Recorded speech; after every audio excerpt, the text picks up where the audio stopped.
చామనపల్లి గ్రామంలోని Amrit Sarovar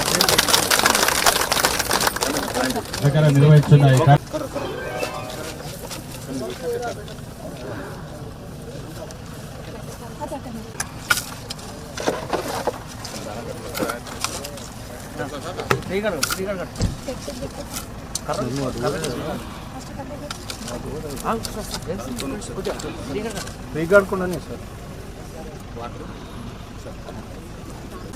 madam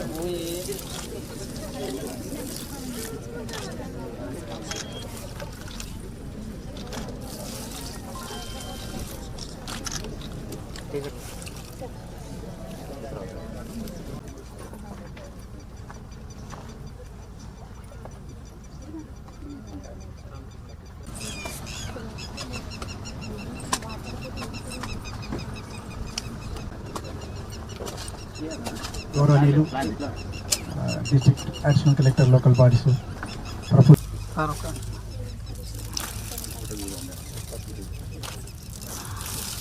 soap pits గురించి, తర్వాత ఏహెచ్ఎల్లో కూడా ఇంకొంచెం కవరేజ్ 1-2% ఉంది మేడం, అది కూడా కవర్ చేయడానికి. సో చాలా విషయాలు ఇంట్రాక్షన్ ద్వారా తెలుసుకోవడం జరిగింది. కింద అన్ని పనులు చేస్తున్నాం. చెరువుల పూడిక కానీ పొలాల కాలువలు కానీ చెరువు పూడిక కానీ ఇట్లా చెట్లు మొక్కలు నాటడం కానీ అన్నీ చేస్తున్నాం. మంచిగా అనిపిస్తుంది. అక్కడికి రావస్తారు 100 రోజులు ఇంటి కుటుంబానికి అక్కడికి వస్తున్నాయి, పిల్లల స్కూళ్ళకి అన్నిటికి అక్కడికి వస్తున్నాయి సార్. ఫీజులకు కానీ పుస్తకాలకు కానీ చిట్టీలు వెళ్తున్నాయి, అట్లనే నెల చిట్టీలకు కానీ అన్నిటికీ మంచిగా ఉపయోగపడుతున్నాయి సార్. అన్నిటికన్నా ముఖ్యంగా చిట్టీలకు ఉపయోగపడుతున్నాయి సార్. చిట్టీలు ఎట్లా అవుతాయి సార్, పైసలు కూడా మంచిగా పడ్డాయి. మాట ఒక వారమే 2 వారాలే ఆగిపోయినట్టున్నాయి. పైసలు వెంటనే పడుతున్నాయి సార్. ఇంకోటి నేల గాలి రావాలి, మనకు చెట్లు పెంచాలి, తర్వాత నీరు రావాలి, గాలి ఆ చెట్ల ద్వారా నీరు కూడా వస్తుంది, వర్షాలు కూడా వస్తాయి. అట్లాగే భూమి సారవంతం అవుతుంది, పంటలు మంచిగా ఉండాలి. డిపిఓ గారికి, మా యూనిసెఫ్ కోఆర్డినేటర్ కిషన్ గారికి,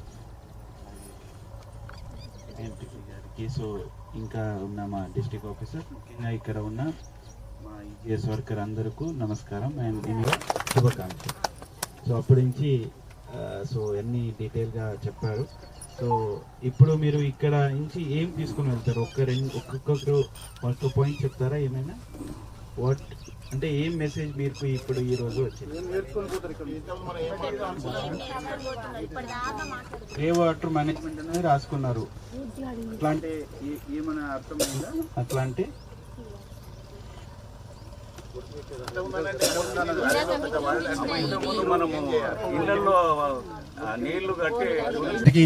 మరీ ధన్యవాదాలు తెలియజేస్తూ గౌరవం అనాలం. అందరూ ఈరోజు ప్రపంచ పర్యావరణ దినోత్సవం సందర్భాన్ని పర్యావరణాన్ని సమతుల్యం చేయడానికి, అటవీ సంపదను అభివృద్ధి చేయడానికి దీనికి గాను ప్రతి ఒక్కరం మొక్కలను పెంచి రక్షించుకుంటామని, మరియు ఒక్కసారి వాడి పడేసే ప్లాస్టిక్ వాడకాన్ని పూర్తిగా నియంత్రిద్దామని, జీవకోటికి వాతావరణంతో కూడిన వ్యవస్థను జీవించడానికి ఈరోజు ప్రతిజ్ఞ చేస్తున్నాము.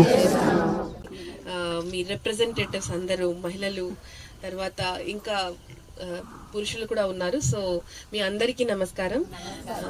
ఇంత మంచి కార్యక్రమం పెట్టి మమ్మల్ని ఆహ్వానించినందుకు ధన్యవాదాలు. సో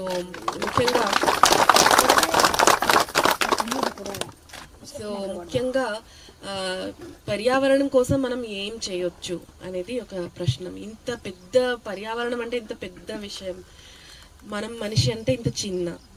అయితే మనం ఇంత పెద్ద సమస్యకి మేము ఇంత చిన్న మనిషి ఏం చేయగలుగుతాం అనేది ఒక ప్రశ్న మన మైండ్లో వస్తుంది. సో అలాంటి వచ్చేటప్పుడు ఇంతకుముందు డిస్కస్ చేసినట్టు ఒక 500 పనులు చేయాల్సిన బదులు ఒక 5 పని మంచిగా చేసి దాని మీద మనం ఫోకస్ చేస్తే ఖచ్చితంగా మంచి ఫలితాలను మనం ఎక్స్పెక్ట్ చేసుకోవచ్చు. సో ఉదాహరణకి ఉన్న దాంట్లో ఏ వస్తువు అయినా, ఏ అవకాశం అయినా దానికి మంచిగానే సద్వినియోగం చేస్తే అది మంచి ఫలితాలు వస్తుంది. వేస్టేజ్ లేకుండా ఏదైనా ఉంటే మీ దగ్గర, సో అది వేస్టేజ్ లేకుండా వాడుకోవడం, అంటే సగం వాడి సగం పడేసుకోవడం, వేస్టేజ్ లేకుండా మనం చేసుకుంటే మన డబ్బులతో పాటు మనం పర్యావరణాన్ని కూడా కాపాడగలుగుతాము. సో ఇప్పుడు ఈజీఎస్ మహిళలు ఎక్కడ చూసినా ఏం చేస్తారు, ఒక చీర కడతారు, దాని మీద వాళ్ళ అది షర్ట్ వేసుకుంటారు. అదే సస్టైనబుల్, అదే ఎన్వైరన్మెంట్ ఫ్రెండ్లీ. ఎందుకంటే ఉన్న దాంట్లో మంచిగానే మీరు సద్వినియోగం చేస్తున్నారు. ఓకే, సో అది ఎప్పుడు చూసినా చాలా స్మార్ట్ గా చక్కగా కనపడతారు అందరూ మహిళలు. పనికి పోయే మహిళలు ఎప్పుడు పొలం అయినా ఈజీఎస్ అయినా. సో ఇది ఎందుకంటే ఇది ఒక వేస్ట్ షర్ట్ ఎక్కడ ఉంటుంది, దానికి మీరు రీయూజ్ చేస్తున్నారు. ఓకే, వేస్టేజ్ గా పడేసుకో బదులు మీరు దానికి రీయూజ్ చేస్తున్నారు. అది కూడా పర్యావరణం కోసం మీరు చేసిన మీకు కనపడుతుంది ఇది ఏం లేదు, అది చిన్న పని, కానీ అది పెద్ద పని. ప్రతి వస్తువుల్ని మనం రోజు చూసిన దాంట్లో ప్రతి వస్తువుకి మనము ఏదో ఒక యూజ్ కి చివరి అంశం వరకు మనం వాడుకోగలిగితే, పడేసుకో బదులు వాడుకోగలిగితే మనం పర్యావరణం కోసం పెద్ద పని ఒక హెల్ప్ చేసినట్టే అవుతుంది.